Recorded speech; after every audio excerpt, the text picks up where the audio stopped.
I want you to picture something with me. Just transport yourself back to the 1890s. Okay. Yeah. Specifically, we are going to Utica, New York.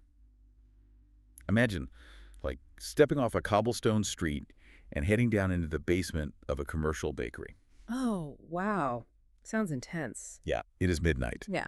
And the air down there is, it's impossibly thick. It's this suffocating fog of airborne flour dust mixed with really harsh sulfur exhaust from a coal-fired brick oven. Right, because ventilation wasn't exactly a priority back then. Exactly. The temperature is hovering somewhere around, like, 110 degrees. Miserable. Totally. And in the middle of this subterranean oven is a man named Joseph Lochner. He's a local bakery owner. And, well, he has just been handed a fine by the state of New York. And not a very big fine, right? No, not at all. It's a minor penalty. $50. Because he allowed one of his employees to work more than 60 hours in a single week. Right. Which, on its face, just seems like a hyper-localized labor dispute. Just a small-town proprietor caught up in some brand-new state bureaucracy. Yeah. I mean, it reads like the literal definition of a historical footnote. Right, exactly. A $50 fine in a basement in Utica is, well, it's the kind of detail you'd normally just scroll right past in a history textbook. But, and here's why we are pulling this specific source dossier today, that single, seemingly trivial fine accidentally detonated a 40-year constitutional crisis. It really did. Yeah. So our mission in this deep dive is to trace the fallout of that exact moment. We're looking at a massive stack of historical records, legal briefs, and Supreme Court opinions that cover roughly 1897 to 1937. A fascinating chunk of time. Right. We're going to see how that bakery fine led to a Supreme Court that systematically struck down minimum wages, obliterated child labor bans, and totally dismantled union protections across the entire country. And, you know, exploring those sources forces us to confront this incredibly uncomfortable question about the judiciary itself. Because we are diving into this period known to history as the Lochner era. And I want to be super clear from the outset, right? Treating this era as a simple morality play, framing it as this battle between greedy villains and black robes on one side and righteous working-class reformers on the other, that completely misses the point. It's way more complicated than that. Vastly more complicated. This 40-year span is, well, it's the ultimate case study in judicial realism. It is a profound, super messy, and fundamentally unresolved debate about what it actually means to interpret the law. Right. So the central tension running through all of these sources really boils down to this, right? Right. Was the Supreme Court merely reading the Constitution as a neutral, dispassionate arbiter? Like an umpire just reading the rule book? Exactly. Or was the court acting as a political participant, like legislating its own preferred economic values and just, dressing them up in the language of constitutional law? That is the big question. Okay, let's unpack this. Because to understand how a minor labor fine in a New York bake shop ends up paralyzing the whole American legislative system, we have to start with the legal mechanics. Right, we have to talk about the 14th Amendment. Yeah. Which, just for some context for you listening, was passed in the aftermath of the Civil War, mostly to protect newly freed slaves. Exactly. And it contains this really crucial mandate. It says that no state shall deprive any person of life, liberty, or property without due process of law. Due process. It's a phrase that is so baked into our cultural lexicon that we almost don't even hear it anymore. Yeah, we take it for granted. Right. And on its face, it sounds entirely procedural. The implication is, well, if the state is going to take away your property or lock you in a cell, they have to follow a fair sequence of events. You need a trial. Right, a trial. You need a chance to present evidence. You need an impartial judge. Basically, the process itself has to be fair. And that is the traditional understanding. That's procedural due process. It promises a fair mechanism, not a specific guaranteed result. But the central, really revolutionary move of the Supreme Court leading up to and during the Lochner era was to take that phrase and read it as something far more expansive. They read it as substantive. Substantive due process. Yeah, substantive due process is this legal theory that certain liberties are just so deeply fundamental, so inherent to the concept of American freedom, that no legislature can ever invade them. Even if they use fair procedures. Exactly. No matter how meticulously fair their legislative procedures might be, they just can't touch those core liberties. Let me see if I can translate this for you listening with a sports analogy, because I think this distinction is really vital. Go for it. So procedural due process is like hiring a referee to make sure a football game is played fairly according to the rule book, right? Right. The ref checks that both teams have 11 players, makes sure the clock runs correctly, and calls holding penalties when they happen. Everyone gets an equal chance to play by the established rules. Yeah, that makes sense. But substantive due process is like that same referee suddenly blowing the whistle, stopping the game, and announcing that tackling is no longer allowed at all. Oh, wow. Okay. Right, because the ref decides that tackling violates some fundamental human freedom not to be shoved to the ground. It doesn't even matter that the rulebook says tackling is the core of the sport. The referee is now deciding the substance of what the game should be, not just managing the procedures. That analogy actually hits right at the core of the controversy, because the court decided that the substance of the laws being passed by states like capping work hours was violating an unwritten, invisible right. An invisible right. Yeah. And chief among these newly discovered liberties was a concept they termed the liberty of contract. Liberty of contract. Okay. They define this as the absolute freedom of an employer and an employee to strike whatever wage and hour bargain they saw fit, completely free from the meddling of the government. Which brings Joseph Lochner and his $50 fine all the way to the United States Supreme Court in 1905. The landmark case, Lochner v. New York. Right. So Lochner's lawyers are challenging New York's Bake Shop Act, which was the law capping bakery hours at 60 per week. And in a really razor-thin 5-4 decision, Justice Rufus W. Peckham writes the majority opinion, and he strikes down the New York law as unconstitutional. Now, keep in mind, the elected officials of New York had defended this limit strictly as a health measure. Yeah, we talked about the environment of those bakeries earlier. It was brutal. Right, and medical professionals at the time were actually testifying about something called baker's asthma. Oof. Yeah. If you're working 80 hours a week in an 1890s cellar, inhaling flour dust in 110-degree heat, your lungs are quite literally filling up with paste. New York argued this was a severe public health crisis. So what did the Supreme Court say to that? Well, Justice Peckham looked at that immense body of factual medical evidence, and he essentially just waved it away. Just ignored it. Pretty much. In his written opinion, he declared that baking simply was not an unhealthy enough profession to justify overriding this newly defined constitutional right. The liberty of contract. Exactly. The right of the individual to labor for such time as he may choose. Peckham concluded that the New York law wasn't a genuine health regulation at all.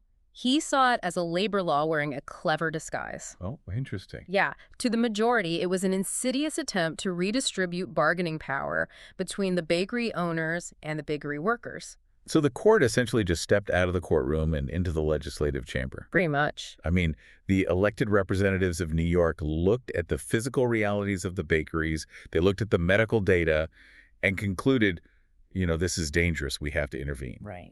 And then 5 unelected justices in Washington, D.C. looked at the exact same bakeries and said, no, it's not. You're just trying to manipulate the free market. That is the mechanical reality of the decision. But, and this is important, if we are going to act as objective analysts of these sources today, we have to do the really hard work of steel-manning the majority's perspective. Okay, lay it on me. Because it is way too easy to just dismiss them as, like, mustache-twirling aristocrats who just want to crush the working man. Right. They had a philosophy. They did. The majority genuinely, fiercely believed they were defending individual liberty against a tyrannical majority. Okay, but I want you to consider how that actually plays out in reality. I mean, doesn't protecting a worker's inherent right to labor for 80 hours a week in a suffocating sweatshop sound incredibly hollow? It does to modern ears, absolutely. Like when you have a starving, desperate immigrant worker in 1895 sitting across a desk from a wealthy factory owner who holds all the capital, is there really a free negotiation taking place? That's the counter-argument, right? The idea that these two parties are equals entering into a voluntary contract feels like this theoretical economic model that is just completely divorced from the brutal physical reality of the Industrial Revolution. And your frustration there is exactly what we need to examine, because the 19th century legal mind operated on a fundamentally different philosophical frequency than we do today. How so? Well, we have to understand a concept that dominated legal thinking at the time, something called class legislation. Class legislation. Yeah. For decades, American legal tradition abhorred any law that took wealth or power from Group A and arbitrarily handed it to Group B, unless there was a clear overriding benefit to the general public. Oh, I see. So they view the government as this completely neutral umpire who shouldn't be tipping the scales for any one group. Precisely. If a baker wants to work 80 hours to earn extra wages to feed his family, the court viewed it as a gross paternalistic overreach for the state of New York to step in and say, no, we know what's better for you. Wow. Oh, Furthermore, they believed they were actually protecting small business owners like Joseph Lochner. right, because he was just a small-time guy. Exactly. A massive industrialized bakery operation could easily afford to hire extra shifts of workers to comply with the 60-hour cap. But the small, independent proprietor operating out of a basement, he couldn't. So it was an anti-monopoly thing in their heads, too. In a way, yeah. So the court genuinely feared that powerful labor unions and large corporate interests were, like, capturing the legislature. They thought they were using public health as a Trojan horse to bankrupt small competitors. Okay, that makes the philosophical divide incredibly stark. It really does. Because the reformers look at the Industrial Revolution and they see this massive power imbalance that requires collective governmental intervention to protect human life. Right. But the court looks at the exact same Industrial Revolution and sees individuals engaging in free enterprise. So they view any government intervention as a corrupt seizure of private rights. And that precise philosophical collision is what generated one of the most famous dissenting opinions in the history of American jurisprudence. Which is? Because if a majority was entirely convinced they were the noble defenders of American liberty, well, the critics on the court were equally convinced the majority was fundamentally rewriting the Constitution to match their personal reading habits. Oh, this is where we get to Justice Oliver Wendell Holmes, Jr. Yes, exactly. Yeah. The dissent in the Lochner case is just legendary. I'm looking at it in our dossier right now, and what immediately stands out is how aggressively concise it is. It is incredibly short. Yeah, it's barely 1,000 words. But it lands like a rhetorical bomb. He doesn't waste time getting bogged down in the minute details of bakery sanitation or flour dust. Instead, Holmes delivers this devastating, overarching repudiation of the majority's entire worldview. And it features arguably the most quoted line of the era. Let's hear it. Holmes writes, quote, "The 14th Amendment does not enact Mr. Herbert Spencer's social statics." End quote. Now, to fully grasp the weight of that insult, we need to explain who Herbert Spencer was because, he isn't exactly a household name today. No, definitely not. But in 1905, invoking his name was a massive intellectual provocation. Who was he? Herbert Spencer was a wildly influential English social theorist. He was basically the leading global apostle of laissez-faire economics. And he is actually the man who coined the phrase survival of the fittest. Wait, really? Not Darwin? Not Darwin.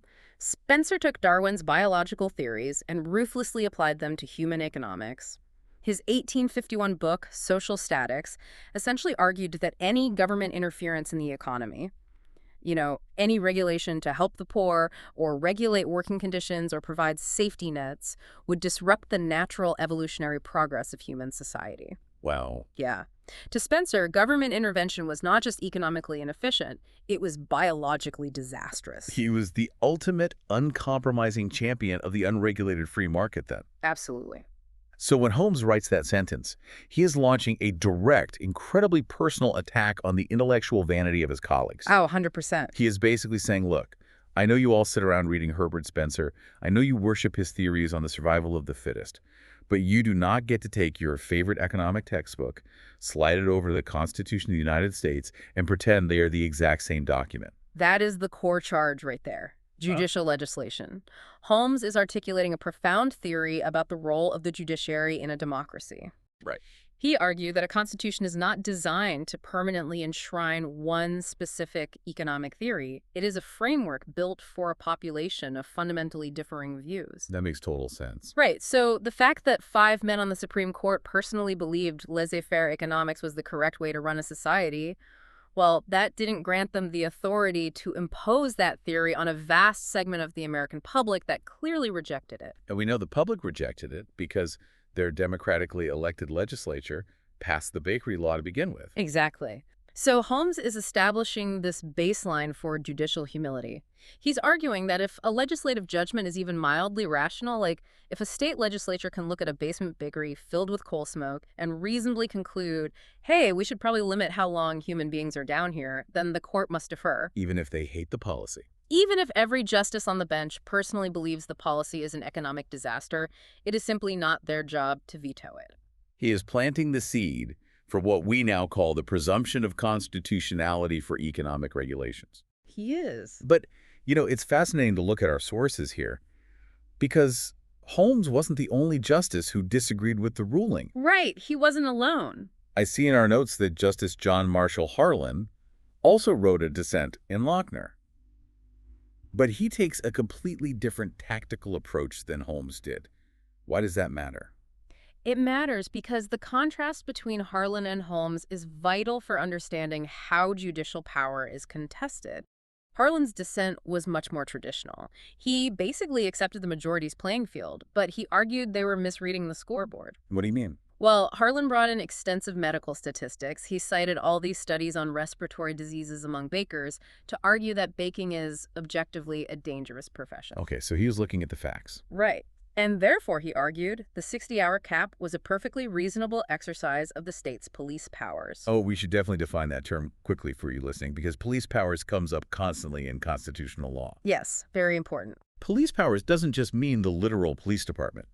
It refers to the fundamental inherent authority of a state government to regulate behavior and enforce order to protect the health, safety, and morals of its citizens. Exactly. So New York was claiming the bakery law was a classic exercise of its police power to protect public health. And Harlan was arguing that the facts, the medical data, prove the law fell cleanly within those traditional police powers. He was arguing the data.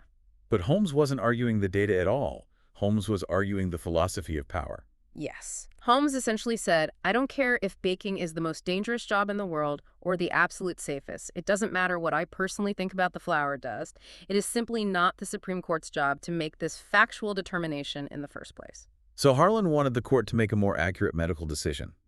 But Holmes wanted the court to get entirely out of the business of second-guessing legislative policy altogether. That's a great way to summarize it. It's a brilliant philosophical stance by Holmes, but, the brutal reality is that Holmes lost. He did. He was in the minority. The majority's vision ruled the day, and that aggressive doctrine of liberty of contract was just unleashed on the country.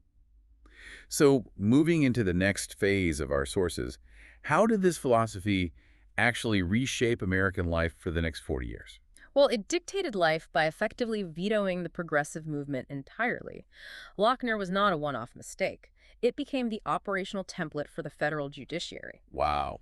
Yeah, across the next 4 decades, the court systematically dismantled the core machinery of labor reform. The dossier highlights this really brutal cascade of rulings. Like in 1908, you have a case called Adair v. United States, followed by Coppage v. Kansas in 1915. Right. In these cases, the court threw its weight behind protecting what were known as yellow dog contracts. And we should explain what those are. A yellow dog contract was this incredibly coercive employment agreement. Basically, an employer would force a worker to sign a promise as a strict condition of getting hired or keeping their job that they would never join a labor union. That's intense. Yeah. As the labor movement grew, the federal government and several states passed laws banning these contracts because they recognized that they completely stripped workers of any collective bargaining power whatsoever. But the Supreme Court struck those bans down. They did. Using the exact same logic from Lochner. The exact same logic. They reasoned that an employer has a constitutional liberty to offer whatever terms of employment they desire, and a worker has the liberty to either accept those terms or find another job. So banning the yellow dog contract was framed not as protecting vulnerable workers, but as an unconstitutional assault on the sacred liberty of contract. You've got it. And it extends far beyond just adult wages and unions, too. Because in 1918, you have a truly staggering case called Hammer v. Dagenhart. Oh, this one is tough. It really is. Justice William R. Day writes a 5-4 opinion striking down a federal ban on child labor. Congress had actually tried to stop the exploitation of children in factories by passing a law that said, look, if your goods are manufactured by children under a certain age, you cannot ship those goods across state lines. Right, because Congress was attempting to use its commerce power to solve the problem. The Commerce Clause. Exactly. The Commerce Clause in the Constitution gives the federal government the power to regulate interstate trade. Reformers knew they couldn't directly regulate a factory's internal conditions because of Lochner-style rulings, right? So they try to work around. Yeah, they figured they would just regulate the shipping of the goods instead. But the court saw right through the workaround. They did. They ruled that Congress couldn't use its power over commerce to backdoor a regulation on local manufacturing conditions. They effectively said that the conditions under which a product is made, even if it's made by 10-year-olds working 12-hour shifts, is a purely local issue, totally beyond the reach of federal intervention. That is just... Yeah. Wow. You see the unyielding pattern here? Minimum wages, union protections, child labor bans, all of them falling to this incredibly strict, uncompromising interpretation of economic liberty and limited governmental authority. It was a very dark time for labor reform. But here's where it gets really interesting, because I want you to pay close attention here. I found something in these sources that reveals a massive, glaring contradiction. In the middle of this era of supposed absolute constitutional neutrality, the court makes a bizarre pivot. In 1908, just 3 years after they struck down the bakery hours in Lochner, the Supreme Court takes up a case called Muller v. Oregon. Yep. And in this case, the court actually upholds a maximum hours law, specifically a law capping the hours of women working in laundries and factories. Muller v. Oregon is the ultimate exception that proves the rule. And understanding the mechanism of how it was won is so crucial. The state of Oregon was represented by this brilliant lawyer named Louis Brandeis, who would, of course, later become a legendary Supreme Court justice himself. Brandeis was a pragmatist. He knew that if he walked into the Supreme Court and made a traditional legal argument based on precedent, he would be instantly defeated by the Lochner ruling. Because they just decided the opposite 3 years prior. Exactly. So he changed the battlefield entirely. He submitted what became famously known as the Brandeis Brief. Wait, what makes a legal brief so famous that it actually gets a title named after the lawyer? It's complete disregard for traditional legal arguments. Out of over 100 pages in this brief, only 2 pages discussed actual legal precedent. You're kidding. 2 pages. Just on the new. The rest of the document was this overwhelming avalanche of sociological, medical, and historical data gathered from across the globe. He compiled reports from factory inspectors, medical journals, hygiene experts, all of it attempting to empirically prove that long working hours were physically devastating to women. So he just flooded the zone with data. He totally flooded it. And the court, reading this brief in 1908, produces an opinion that is, honestly, it's pretty offensive to read today. Oh, absolutely. Because they agreed with Brandeis. But they did so by relying heavily on these deeply ingrained, fundamentally flawed sociological assumptions about female frailty. Yeah, they really leaned into it. It focused entirely on maternal function. Yeah. Basically concluding that women required the special paternalistic protection of the state in order to preserve what they called the, quote, strength and vigor of the race. It is biological determinism literally weaponized as constitutional law.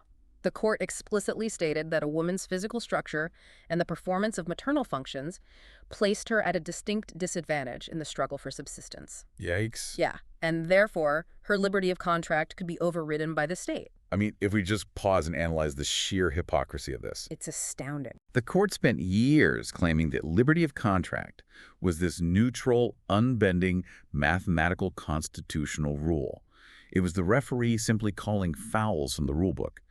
But the moment the justice's own deeply held social biases and patriarchal assumptions entered the equation, that unbending rule miraculously bent. It perfectly validates Justice Holmes's original critique from the Lochner dissent. I mean, the Muller case proves, beyond a shadow of a doubt, that subjective values, social prejudices, and unwritten economic assumptions were the things actually driving these decisions, not neutral legal logic. Exactly. When the worker standing before them was a male baker, the justices saw a strong, rugged, independent contractor whose sacred economic liberty must be preserved at all costs. Right. But when the worker was a female laundry employee, those same justices saw a fragile biological vessel who desperately needed the state to override her contracts for the good of the human race. The supposed universal doctrine of liberty of contract only applied when it conveniently aligned with the justices' preconceived notions of how the social order should operate. Which brings us to the inevitable breaking point. I mean, if this doctrine is so entrenched that it survives for 4 decades, reshaping the entire American industrial economy, what kind of hysterical force is required to actually destroy it? It takes a lot. Because eventually, when your legal theories are completely detached from physical reality, the house of cards is going to collapse. It required a catalyst of unimaginable scale. It took the greatest economic catastrophe in American history, the Great Depression, Right. the laissez-faire models of Herbert Spencer, those theories of absolute unregulated markets just automatically correcting themselves. They were suddenly subjected to a real-world stress test, and they failed catastrophically. So the theories met reality. Big time. By the early 1930s, the human cost of unregulated labor markets was no longer just an academic debate in a courtroom. It was breadlines in literally every city. It was a quarter of the workforce completely unemployed.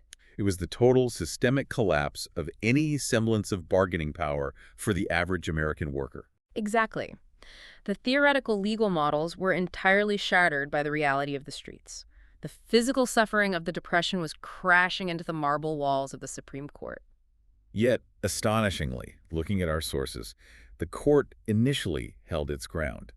Even as the economy free fell, they clung to their doctrine. They did. Let's look at 1923, before the major crash, in a case called Adkins v. Children's Hospital. Justice George Sutherland writes an opinion striking down a minimum wage for women in Washington, D.C., and it revives Lochner to its absolute maximum strength. Yeah, that case is wild. And Sutherland actually used the recent passage of the 19th Amendment, granting women the right to vote, as a weapon. He really did. He argued that since women now had political equality, they didn't need the paternalistic protection of the Mueller decision anymore. So cynical. Therefore, they were liberated to negotiate their own wages, which in practice meant they were thrown right back into the liberty of working for starvation wages. And this incredible judicial intransigence continued right into the darkest days of the Depression. Let's fast forward to 1936. Go ahead. The court handed down a decision known as Tipaldo. They struck down a New York State minimum wage law, relying directly on that precedent set in Adkins. In 1936? Yes. The timing of this was explosive. The country was in an existential crisis. State legislatures were frantically trying to put a floor under wages just to stop the bleeding, to ensure people could literally afford a loaf of bread. Right. And the Supreme Court repeatedly stepped in and said, unconstitutional, you are violating the liberty of contract. The political outrage was deafening. This is the moment I want to introduce you to Elsie Parrish. Yeah. Because I love finding the actual human beings who are buried beneath these massive tectonic constitutional shifts. She is such an important figure. Elsie Parrish was a chambermaid working at the West Coast Hotel in Wenatchee, Washington. She was being paid significantly less than the state-mandated minimum wage, which is $14.50 for a 48-hour week. $14.50 a week. Yeah. So she sued the hotel for back pay. She wasn't a constitutional scholar. She was just a chambermaid demanding the wages her state government said she was legally owed. And her localized lawsuit works its way up and arrives at the Supreme Court in 1937. The case is West Coast Hotel v. Parrish. And this is the earthquake. The big one.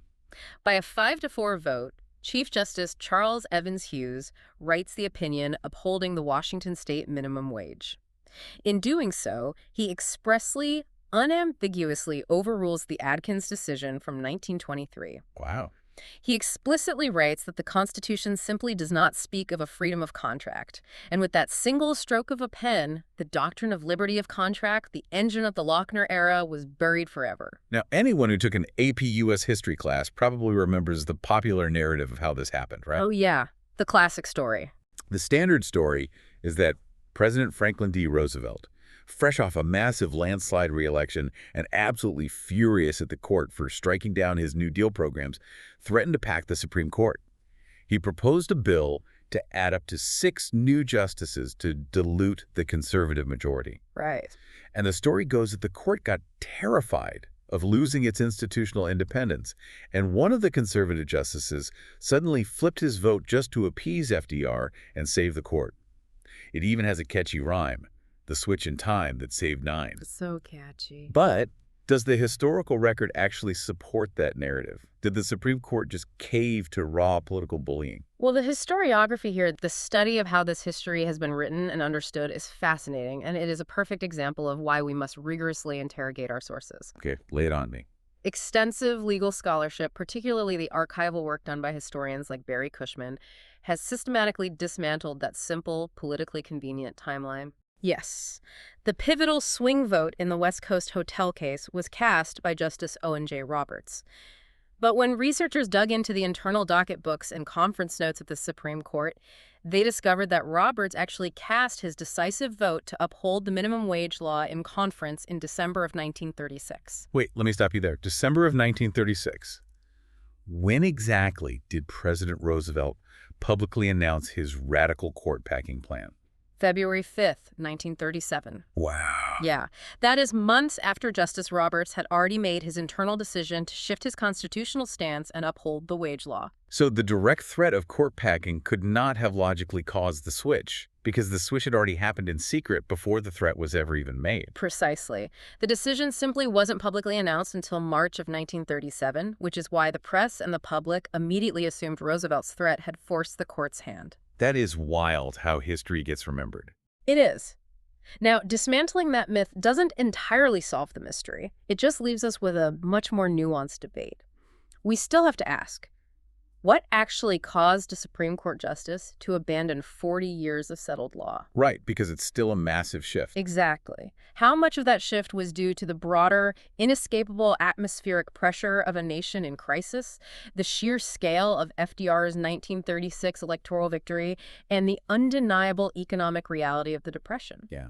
And how much of it was a genuine intellectual evolution in how he read the 14th Amendment? Did Justice Roberts change his mind because he rigorously reread the Constitution, or did he simply read the room and realize the old way of thinking was no longer survivable? So what does this all mean? The implications of that question are just staggering. Yeah. Think about what we're looking at here. We have a settled 40-year constitutional doctrine, a legal philosophy that was used to strike down child labor bans, crush union protections, and deny minimum wages to starving workers. For 40 years. For 4 decades, this doctrine was vigorously defended by the smartest legal minds in the country as the absolute, neutral, undeniable truth of the United States Constitution. And then, in a single term, because one man changed his mind, it just vanished. The absolute truth evaporated. And that evaporation is why the collapse of the Lochner era remains the founding parable of judicial realism. It is the most potent historical evidence we have that judges are not just umpires mechanically calling balls and strikes from a static rulebook. Right. It strongly suggests that when the political and economic weather changes violently enough, the fundamental interpretation of the Constitution shifts to accommodate the new reality. The Lochner era is officially dead. Yeah. You will never find a federal judge today striking down a minimum wage law by invoking the liberty of contract. Than ever. The specific economic application is a museum piece. But the ghost of how they ruled, the specific, powerful legal tool they utilized, haunts our modern legal system to this very day. It really does. And this is where the history of 1890s Utica connects directly to the headlines you read this morning. The evolution of judicial power did not stop in 1937. Yeah, what did? The Supreme Court stopped using substantive due process to protect economic rights and corporate property. But decades later, they picked that exact same constitutional tool back up, dusted it off, and used it to protect an entirely new category of rights: personal privacy and bodily autonomy. Okay, we have to do a strict impartiality check right here. Yes, very important. We're going to look at this purely from a structural, mechanical level, regardless of your personal politics. Think about the massive landmark cases of the modern era cases involving the right to use contraception, the right to bodily autonomy, the right to marry the person you choose, regardless of race or gender. Right. When the modern Supreme Court protects those vital rights, they often locate them in the exact same textual location where Justice Peckham located the liberty of contract. Yes, sir. The 14th Amendment's guarantee of liberty under the Due Process Clause. The structural parallels are undeniable. When the court strikes down a state law banning contraception, they are saying that the law violates a fundamental, unwritten liberty that is deeply rooted in the nation's history and tradition, even if it isn't explicitly spelled out in the text of the Constitution. Okay. That is the exact same mechanical process the Lochner court used to strike down the Bake Shop Act. Wow. And this creates a fascinating, deeply uncomfortable consistency debate among legal scholars today. How so? Well, modern critics on the political left will universally condemn the Lochner decision as an atrocious example of pro-business judicial overreach. They will praise Justice Holmes' dissent demanding judicial restraint. Right. They love Holmes. Yet those same critics will often rely on the exact same legal doctrine's substantive due process, the discovery of unwritten fundamental rights within the word liberty, to fiercely defend modern privacy rulings. And the hypocrisy runs both ways. On the flip side, critics on the political right will frequently use Lochnerizing as a derogatory insult. Yes, they do. They accuse liberal or progressive judges of Lochnerizing when they strike down conservative state laws restricting privacy or marriage. They demand that the court show strict judicial restraint and defer to the democratically elected legislature. Which is? Which is quite literally exactly what the liberal hero Justice Holmes was demanding in 1905. Exactly. It forces every listener to grapple with their own judicial philosophy. Who is actually maintaining intellectual consistency here? Right. Does your approval of a Supreme Court ruling track the structural method the justices use to reach their decision, or does it only track the final result that you happen to politically prefer? That's a tough mirror to look into. It is. If you despise the outcome of Lochner striking down labor protections, but you fiercely defend the outcome of modern privacy cases, can you intellectually justify the court utilizing the exact same mechanism of substantive due process to achieve both? We want the Constitution to be a clear window, something we can look through to see the objective truth of the law. But this history shows us that it frequently acts as a mirror, simply reflecting the values of whoever is looking into it at the time. Beautifully put. And historians are completely fractured on how to view the Lochner era itself. Our dossier highlights several competing camps of scholarship. The historical debate is robust and deeply divided. You have scholars like Howard Gilman, who advocates for a neutral principles reading of the era. What does that mean? Gilman argues that the Lochner court wasn't just being nakedly corrupt or acting as lackeys for the rich. He argues they were sincerely, if tragically, applying a long-standing 19th century American legal tradition that genuinely abhorred class legislation. So going back to that idea of the neutral umpire. Right. They believed they were upholding a neutral standard of liberty, completely blind to the economic disparities between the parties. But then you have scholars who take a much more cynical view, like Paul Kens. Correct. Kens argues almost the exact opposite. He views the entire 40-year era as a transparent example of pro-business class interest disguised as high-minded constitutional doctrine. Just dressing up their preferences. Yeah. To Kens, the justices were simply protecting the economic elite they socialized with, weaponizing the Constitution to crush the labor movement. And recently there's even been a revisionist libertarian defense of the era. Yes. David Bernstein's work, particularly his book Rehabilitating Lochner, offers a really provocative counter-narrative. Which is angle? He argues that by striking down these state regulations, the court was occasionally protecting marginalized groups like immigrants and minorities who were frequently frozen out of the labor market by union-backed regulations. Wait, union regulations were freezing them out? Sometimes, yes. Bernstein argues some of those regulations were actually designed to protect white male workers from cheap competition. Oh, wow. So it is a dense, multi-layered historical puzzle where the motives are rarely pure. So, we have traveled from the suffocating heat of an 1890s bake shop in Utica to the very foundations of modern constitutional privacy law. To bring this massive deep dive back together, I think this history exposes the incredibly thin, almost invisible membrane between a dispassionate arbiter reading the law and a political participant actively writing it. It really does. A $50 fine became the ultimate stress test for what Alexander Hamilton once called the least dangerous branch of government. It reveals the fundamental vulnerability of our system. The law is not mathematics. It cannot be objectively calculated. The law is made of language, and language is infinitely malleable. Yeah. It must be interpreted by human beings who carry the specific assumptions, biases, and economic theories of the era in which they live. Which leaves you, the listener, with a deeply uncomfortable question to carry with you. If the Supreme Court during the Lochner era was actively legislating its own economic worldview from the bench, while claiming, with absolute unwavering sincerity, that they were simply reading the neutral text of the Constitution, how can we possibly know that today's court isn't doing the exact same thing? I want to leave you with one final thought to mull over, building on that idea of language. Consider the incredible journey of a single word over the last century. What word? In 1905, to the highest court in the land, the word liberty in the 14th Amendment meant the absolute freedom to negotiate dangerous factory hours without government interference. Right. Today, that exact same word, sitting in the exact same sentence of the exact same document, is understood by the modern court to mean the right to personal bodily privacy and intimate association. That's crazy to think about. When a single word can contain two such wildly different realities, we have to ask, is it the Constitution that actually changes over time? Or is it merely the societal experiences of the 9 people assigned to read it? Think back to Joseph Lochner standing in that basement bakery. We want the law to be a concrete foundation, a permanent bedrock we can build our society upon. But history shows us that the foundation is always shifting, constantly being rewritten by the people standing on top of it. Thank you for exploring these sources with us today.